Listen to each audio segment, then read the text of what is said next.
So that's how we started. We start by not funding it then. The American people changed the administration this next election, 2012. We get a president who will sign a true reform bill. They'll be patterned after, say, my bill. My bill which said, let's expand the usability, the flexibility, and the size of health savings accounts. So individuals will have money in their own pockets for health care, and they can work out with their doctor or medical provider.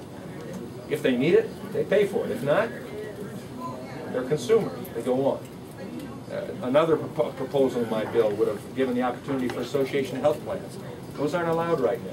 For small businesses to join together in economy of scale, like a group of contractors getting together, and purchasing health care with a larger pool of employees so they get a reduced cost like the big three did.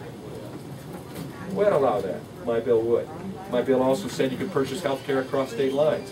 So expand the competition, expand the variety. Give competition to the blues of Michigan or the blues of North Carolina, for instance. And then I also had my bill tort reform that would help to reduce frivolous lawsuits by putting a cap on non-economic damages. To say, you know, we can't make you whole, we don't know how to do that. For genuine malpractice, we will pay whatever the court will give.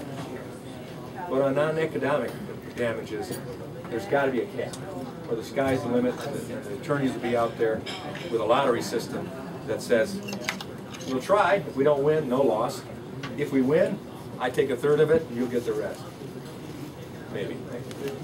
So that has to be dealt with. And then the final part of my bill said, if you as an individual purchase health care coverage, you're going to get the same tax benefit incentive that businesses get for purchasing health care for their employees.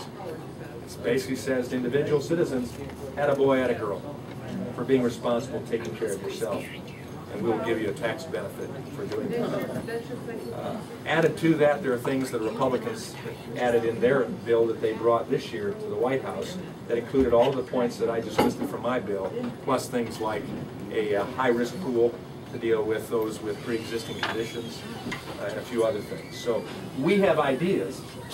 The media won't talk about those ideas. Obama keeps saying we're a party of no and have no ideas, and yet we've offered him those ideas, and he rejects them. That doesn't mean that we don't have ideas. We just have ideas that he thinks aren't as good as his. Well, I think the American people don't think his is a good idea. They'd rather have ours. So we'll push for that. Same with energy. I'll say no to cap and trade. Mark Schauer said yes to cap and trade, the energy tax increase. Even after John Dingell said in committee that the cap and trade energy proposal was not a little tax. It was a great big tax increase. Mark Schauer knows that, and yet he voted for it. I offered an all-of-the-above energy plan that said, let's use our resources. Let's use our petroleum. Let's use our natural gas. Let's use our coal and clean coal technology. Let's use wind and solar. And we can make it out of water energy. Let's do that. Let's be creative. Let's find things. But let's not hamstring ourselves and force ourselves to buy fuel and energy from countries that don't even like us. So let's do all of the above, including nuclear power. And maybe go over to France and say, Monsieur and Mademoiselle, would you please share with us your plan that provides 75% of your energy through nuclear power without any problems? And as I've said many times, the only French people that I see glowing, not from nuclear power, but from good wine. You know, no big deal. So we have those opportunities. That's not the party of no. That's the party of saying yes to the taxpayer, no to big government, and yes to proposals that the taxpayers will be willing to support. In relationship to the health care plan, while we are saying no to funding, we can also offer these alternative proposals. You could take my bill and you break it up into 4 or 5 different proposals.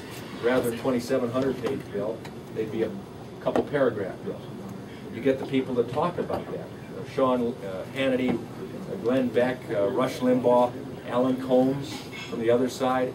They begin talking about what it means to have association health plans or be able to purchase across state lines.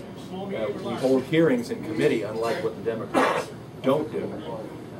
They let bills die in committee without a hearing. We take these bills up. We talk about this. The American people talk about it. By the time we changed the administration in 2012, we've got an American people that are on board and saying to the Congress, that's what we want. Now pass it. President, sign it. That's the reform we're looking for. So I think we won't just be biding time for the next 2 years if we take majority. It'll be instructional, it'll be holding back much of what he wants to do, but it'll be putting forward some good things also.